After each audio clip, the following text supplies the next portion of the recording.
Hi folks, I've got something a little bit different today. We've got my dad's old EB Falcon in here at the moment. It's been sitting in storage for a little while as they moved down from off the farm up north down to Brizzy, so it never really got driven all that much.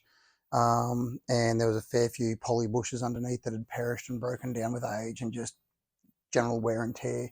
I think I built this back in about 93, 94 when I was an apprentice at Mazda. And that's about the same time we built the motor in it after we blew the timing chain out of it when we went to Lakeside for a test and tune day. So now all the steering, suspension, brake side of things is all good, but the aircon's not working and zero gas in there. We've checked everything along the lines of the, the blower speed switch and the fuse and everything like that's all good. It's got zero gas in the system, so the pressure switch isn't tripping on to turn the AC clutch on. So what we're going to do is run through the basic checks that we're going to do on it. We're going to pull a vacuum on it with the vacuum pump and let it sit for a little while and see if there's any leaks, or is it just that it hasn't been topped up and gassed for a long time. I did try to find a service sticker on the receiver dryer and stuff like that, and there's nothing there. Really should put a dryer on it, but what we're going to do first is, like I said, pull a vacuum, see if there's any obvious leaks, and then we're going to just give it a quick top up with some dye as well and run that for a couple of days just to see if we can find any leaks with the fluoro dye. If that all checks out, we'll probably evac it all down, recover it, and chuck a receiver dryer and stuff on it and do it properly. But just for now, we're trying to see if there's any major leaks anywhere. There doesn't appear to be, although the compressor has got a bit of oil around it, but that could be engine oil that's blown down over it over the years as well. So we'll hook it up and get into it from there. So what we've got here is we've got our high pressure hose connected up to the fitting on the receiver dryer, and obviously red, well maybe not obviously for you guys, but the high pressure is the red system, which if you're lucky enough the caps are color coordinated, so high pressure is the red cap, blue is your low pressure cap, and on the Falcons the TX valve where the pipes run into the dash up there, that's where your low pressure hookup is. Nice and easy. We've got that hooked up to our manifold gauges, and the manifold gauges hooked up to our vacuum pump down the bottom here. So we've got everything hooked up. The vacuum pump's got oil in it, so now what we're going to do is flick it on.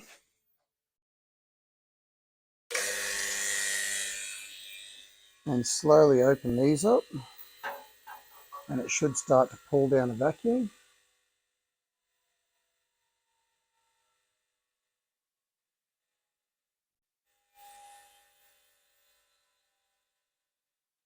Drawing down.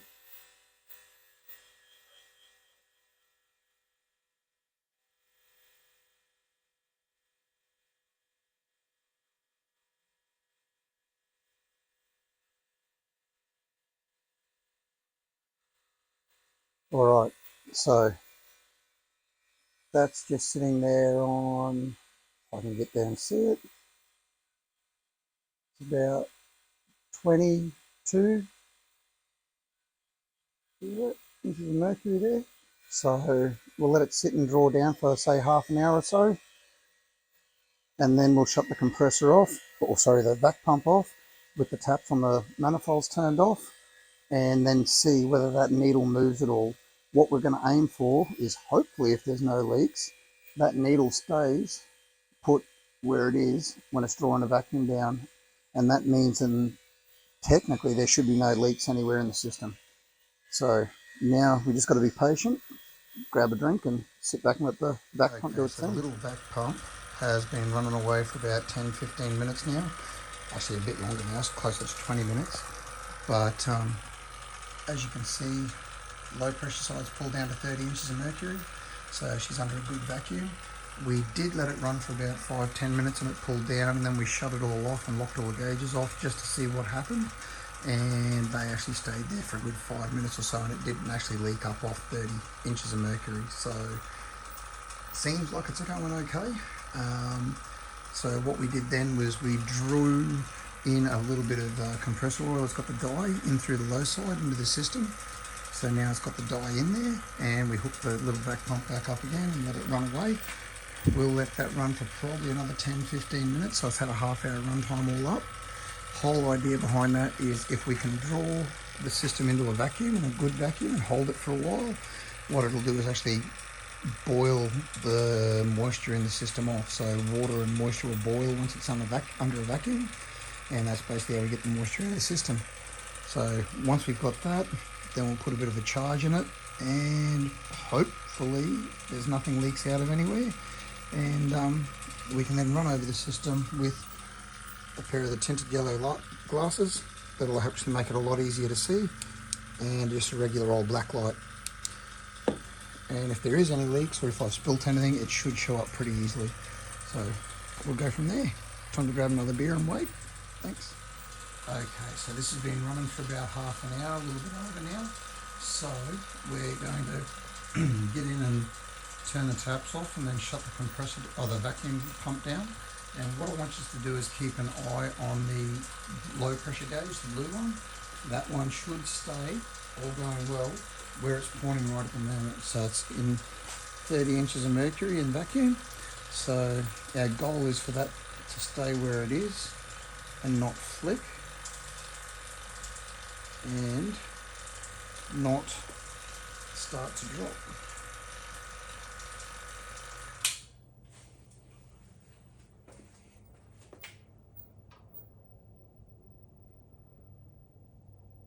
Alright, so that's sitting there now.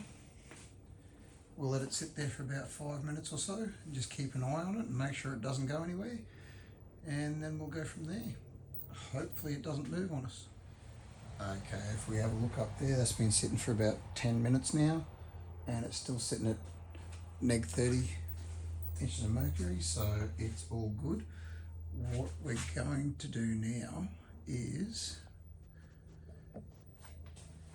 start the car up and get the system turned on, and slowly start to introduce a little bit of refrigerant through the low pressure side, and the low pressure side only.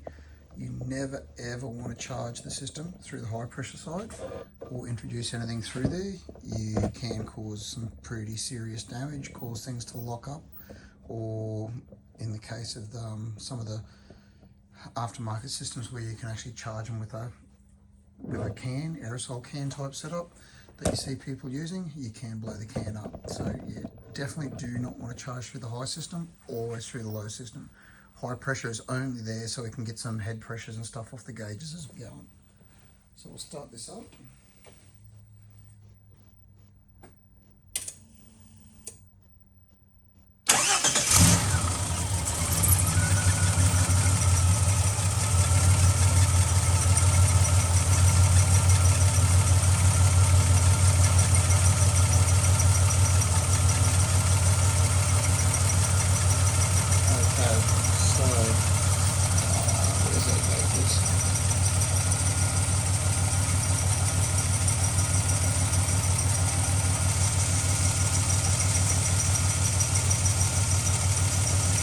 See if we can move it a little bit closer.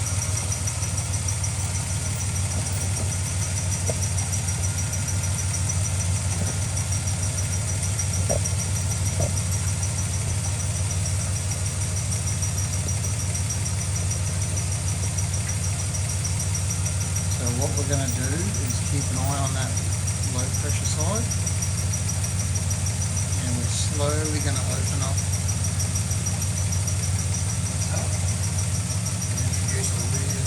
refrigerant in there and see how we go.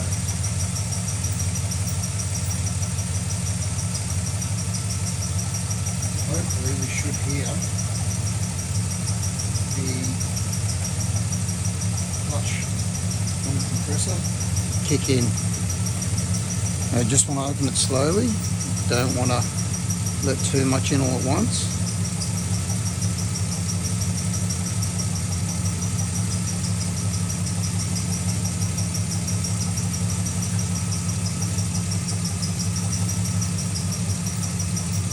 Now the systems on the EAEB Falcons factory systems ran about 850 grams. The aftermarket systems that Ford fitted to them from factory, from the dealer, ran anywhere around the 725, 750 grams. So we're going to stick around the 700 gram mark just for the moment and see how we go.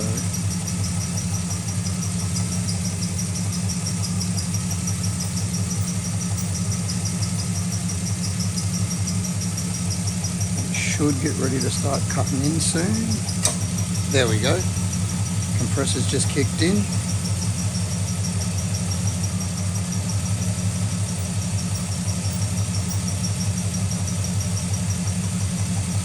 We'll give it a little bit more.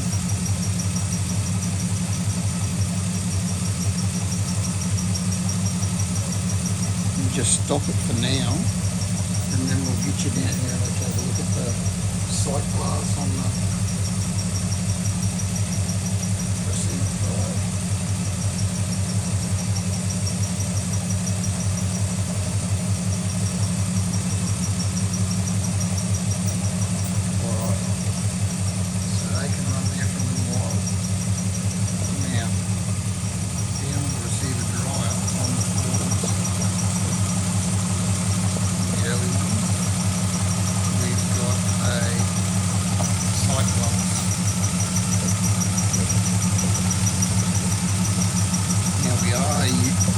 Using a non-R134A substitute, which does tend to use less charge. Now I don't know whether you're going to see it there. Oh, the compressor's turned off for a sec.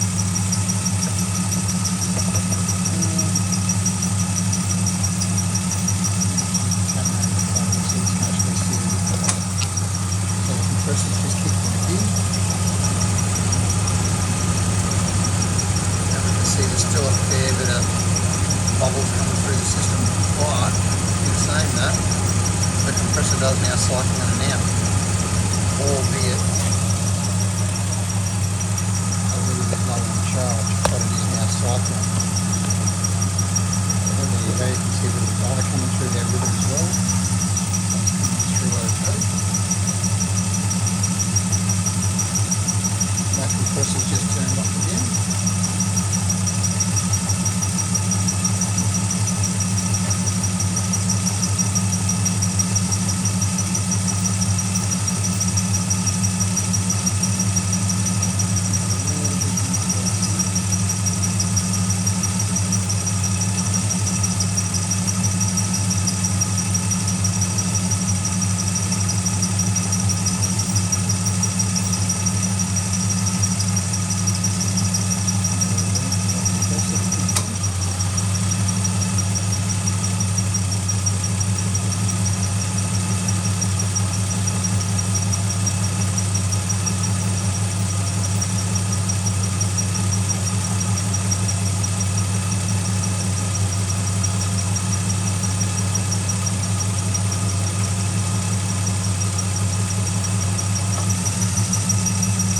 Compressor's off, turn the bottle off for a sec.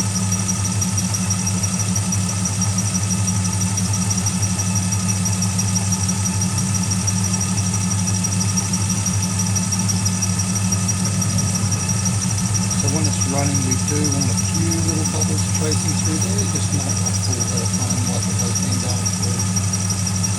I just don't want to clear all the red lever charges and then blow it down into the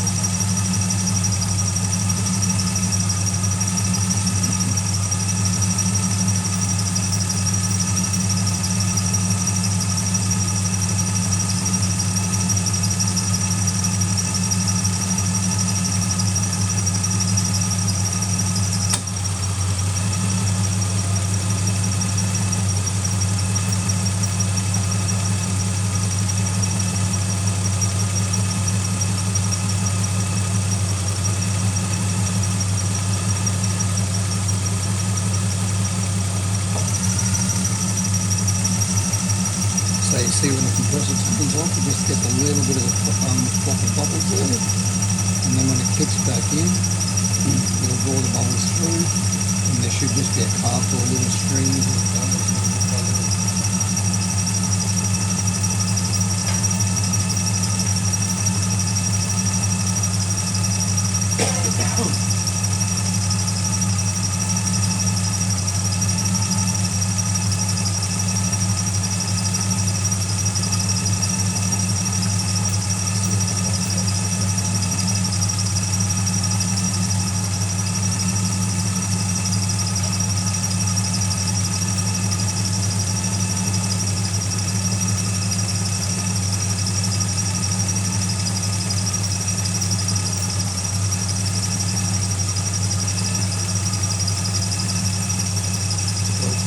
compressor to kick back in.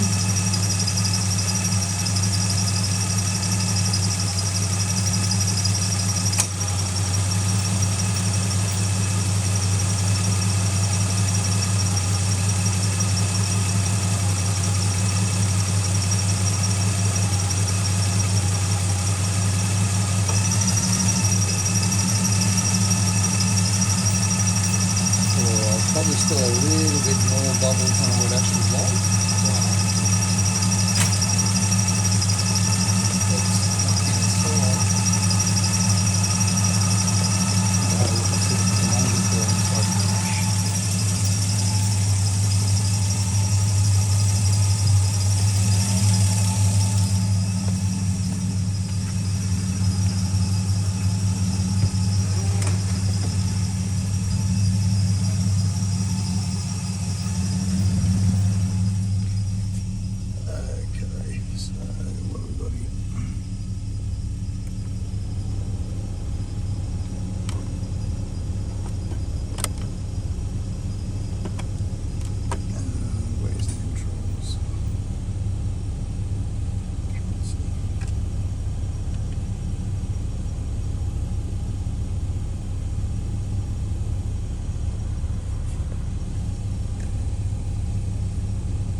Vacuum leak under the dash control somewhere because it seems to be running through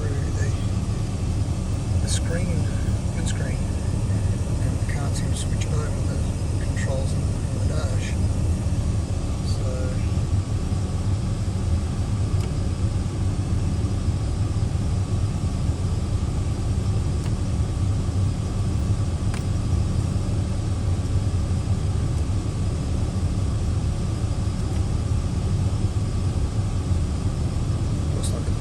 staying on screen, but the screen is getting cold air though.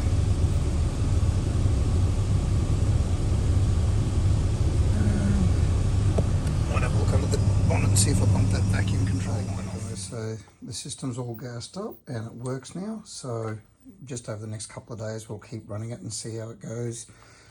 Now you can see the dye when you look down inside the receiver dryer glass there.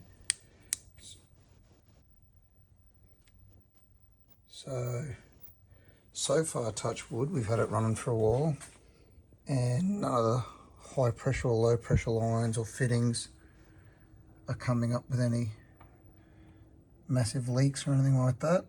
And even down around the compressor down at the bottom there, not that you're going to see it from here, but so far, touch wood, no leaks. So I did find a service sticker that said the last time it was touched was about 2013. If that's correct. So yeah, touch wood, all good. The vent controls don't work to put it from the face to the windscreen. It just stays on the windscreen, so there could be a vacuum leak under the dash. All the vacuum lines in the engine bay are hooked up, but at the moment it at least gets defrost and the AC is cold. So there we go. Thanks for watching. See ya.